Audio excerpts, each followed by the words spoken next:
You are watching Gen Z Breaking News. Gen Z wa Tanzania. Leo dunia iko proud na nyinyi. Kila mtu yuko proud na nyinyi. Msirudi nyuma. Keep going. Msirudi nyuma. Mnashinda.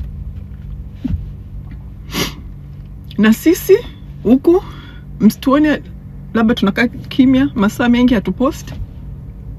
Hatulali. Hatuli. Tunafanya kile kitu tunachoweza kukifanya on the background. Ili kila kitu kiishe. Na muondoke na ushindi wenu. Mnashinda. Dunia nzima inaangalia na tunafanya tunachokiweza. Uganda will be held accountable. Museveni will be held accountable. Keep fighting. Gen Z, keep fighting. Na sisi tuna fight on the background. Keep fighting. Mnashinda. Chukueni nchi yenu. Mnashinda.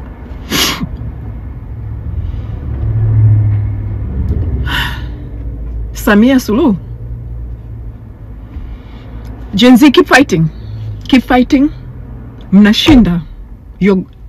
Mungu yuko na nyinyi. Mungu yuko na nyinyi. Mungu kapanga ushindi mpate. Kwa maumivu lakini mnaupata. Kwa maumivu makubwa lakini mnaupata ushindi.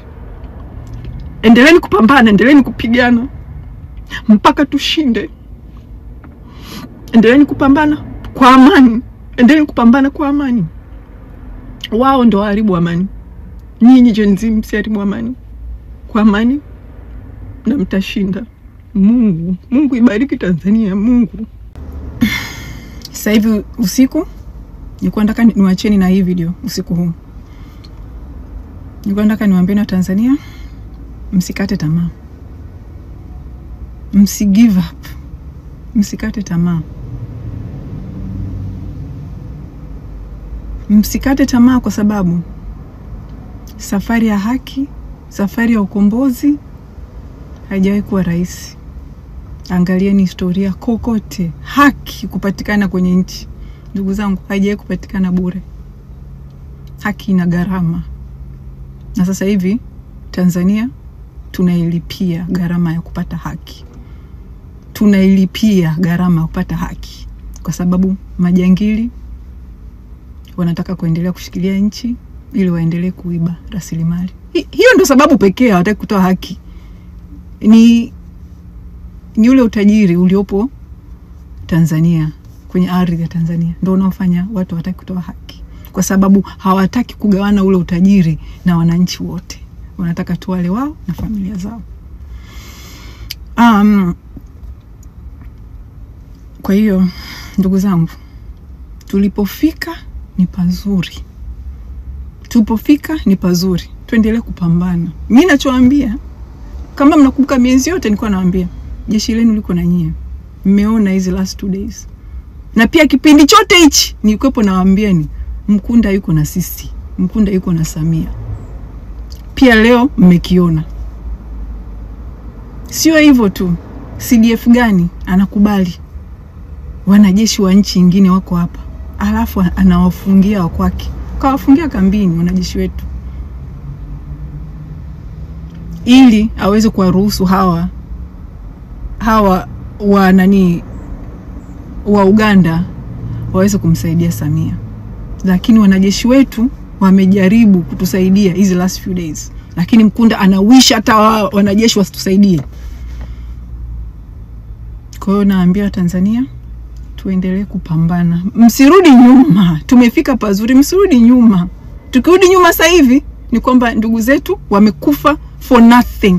Ndugu zetu tuliwapoteza sasa hivi wamekufa for nothing.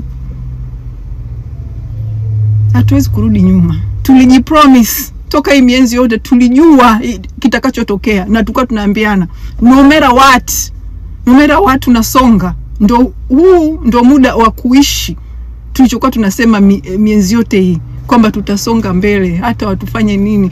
hata waue nchi nzima, wabaki wenyewe basi kama wanataka, lakini sisi hakuna kurudi nyuma ndugu zangu. Hakuna, au hawawezi kuua nchi nzima.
Watanzania wenzangu, nina ujumbe muhimu sana kwenu.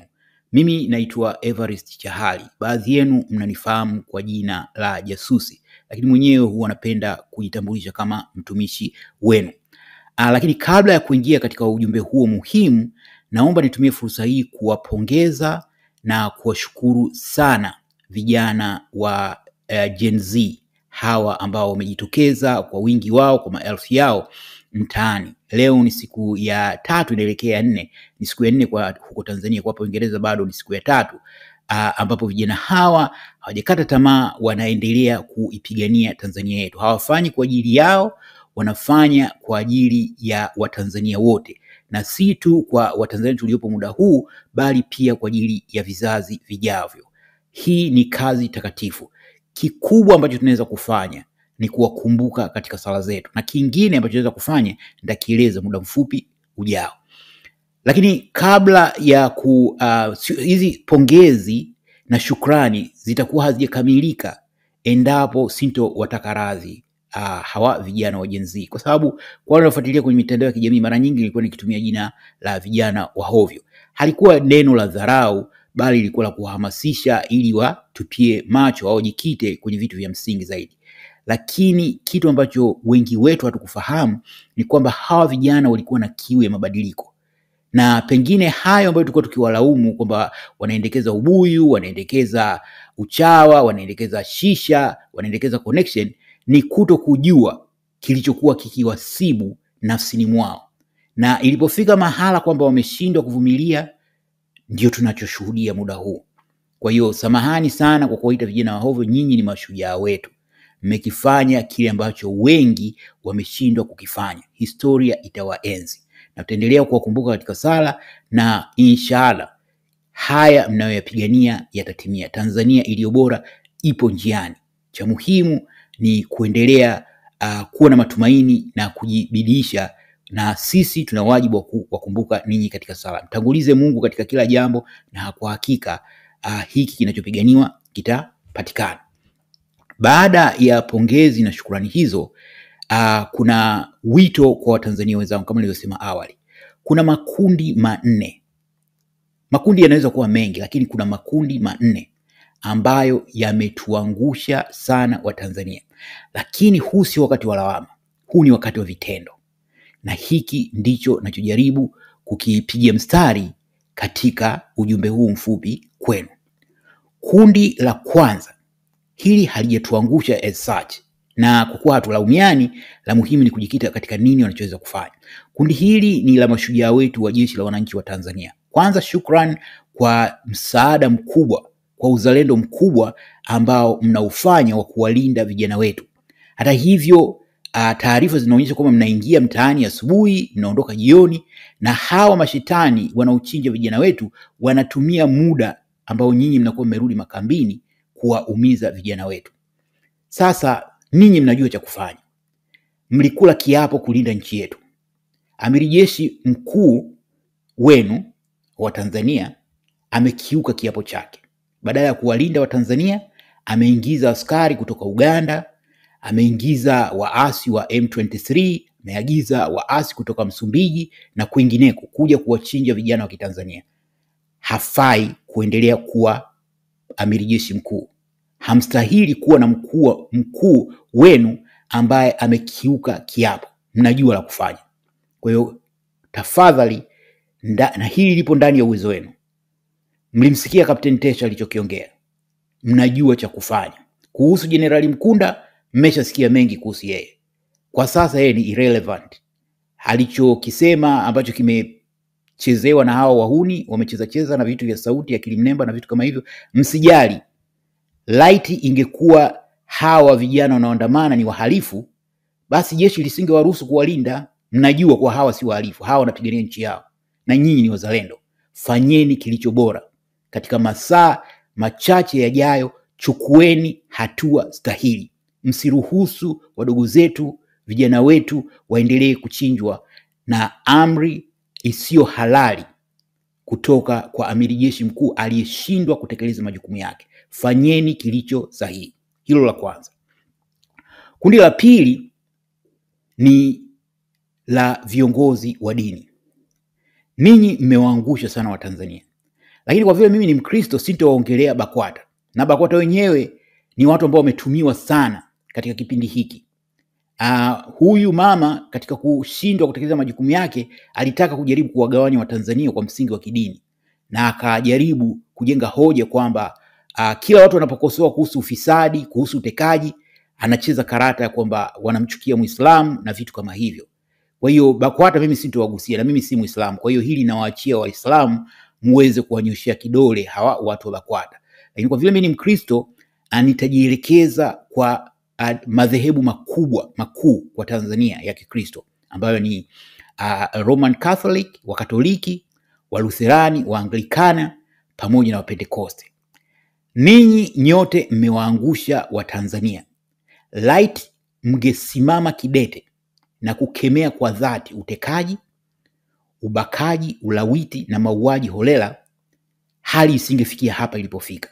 Hawa vijana walichofanya kinapaswa kuwafanya nyinyi muiname kwa aibu, lakini huzi wakati wa kulaumiana. Chukueni hatua haraka iwezekanavyo. Chukueni hatua haraka iwezekanavyo. Neno lenu moja, na mkiwa na umoja na ushirikiano, basi kwa hakika haya tunayoshuhudia yatafikia kikomo. Lakini ukimya wenu itakuwa ni sawa na kuunga mkono udhalimu na udikteta unaoendelea, ambao tayari umegharimu mamia ya maisha ya vijana wetu. Kwa hiyo wito wangu wa Tanzania, askofu unayemfahamu, padri unayemfahamu, mchungaji unayemfahamu, au mtu yoyote, kiongozi yote yule wa dini unayemfahamu, wasiliana naye na umuulize kwa nini upo kimya, nini unafanya, kisha umuelekeze achukue hatua stahili. Lakini ni muhimu sana kuwa na sauti moja. Kama wakina Askofu Bagonza wanaweza, kwa nini nyinyi wengine mnakaa kimya? Kuna yule Rugambwa yule wa kanisa Katoliki, hata siku moja hajawahi kufungua mdomo. Hivi mtu hujisikia aibu katika haya yote yanayotokea? Unaonekana mtu muhimu, mara umepiga picha na rais, umevaa magwanda hayo mavazi ya kikanisa, lakini hufanyi lolote kuwatumikia. Bwana Yesu asingeruhusu haya yanayotokea, asingekaa kimya. Alikuja kuwatumikia wanadamu, na ninyi ni watumishi, nyinyi ni muendelezo wa yale yaliyotokea huko nyuma. Kwa nini mnakaa kimya? Kwa kanisa Katoliki, you are a disgrace, kwa sababu Padri Kitima, Dr. Charles Kitima katekwa. Mpaka leo samahani ya kutekwa, alishambuliwa, walitaka kumdhuru, walitaka kumtoa uhai. Mpaka leo hakuna aliyekamatwa, mmekaa kimya. Haya, amekuja yule Padri Kibiki wa Mafinga, akatokea askofu mwingine kwenda kuongea maneno ambayo hata hayaeleweki, ambayo kama yanaendana na narrative iliyotolewa na jeshi la polisi. Haya, ametekwa padri mwingine kule Songea. Hadithi ni ile ile. Kanisa liko kimya. Hakuna hatua inayochukuliwa. Leo ni siku ya 4 inakwenda. Kanisa halijatoa tamko lolote. Ninyi ni washiriki katika huu uhalifu unaoendelea. Na kila damu inayomwagika ipo mikononi mwenu, kwa sababu mna uwezo wa kukemea haya, mna uwezo wa kuhamasisha Watanzania, mna uwezo wa kuhamasisha watu walioko ndani ya serikali kuchukua hatua. Huyu mtu aliyekabidhiwa jukumu la kuongoza nchi yetu ameshindwa kazi. Rais anayeruhusu wahalifu kuua raia wake hastahili kuendelea kuwa madarakani. Samia must go. Na huo ndio ujumbe unaotakiwa kuutoa haraka iwezekanavyo. Kundi la tatu ni watu wa Chama cha Mapinduzi. Nyinyi ni wanafiki wa muda mrefu, mnafahamika, lakini mna fursa ya kujinusuru.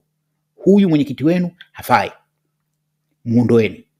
Hili lipo ndani ya uwezo. Nyinyi ndio mmemruhusu awezeshe utekaji wa watu ovyo. Nyinyi mmemwezesha aweze kufanya ulawiti, ubakaji na vitu vingine vichafu kabisa katika historia ya Tanzania yetu. Mmekaa kimya kwa kuendekeza madaraka yenu. Mna fursa ya kujinusuru, mna fursa ya kuomba msamaha Tanzania. Chukueni hatua stahili, mnajua cha kufanya. Mwisho ni watu wa idara ya usalama wa taifa. Mimi nilikuwa mtumishi wa idara ya usalama wa taifa. Sisi tunajivunia rekodi yetu. Ninyi mmeiangusha Tanzania, lakini mna fursa ya kufanya kilicho sahihi. Sintowaelekeza nini cha kufanya. Kanuni za intelijensia zinaruhusu kuchukua hatua pindi mkuu wa nchi anaposhindwa kutekeleza madaraka yake. Msiruhusu idara ya usalama wa taifa kuwa chini ya Abduli. Chukueni hatua haraka iwezekanavyo. Hili inawezekana. Na washukuru wa Tanzania wenzangu, tuendelee kuwaombea vijana wetu wa Gen Z. Mungu ibariki Tanzania na bila shaka yote yatakwenda vema. Asanteni na kwaheri.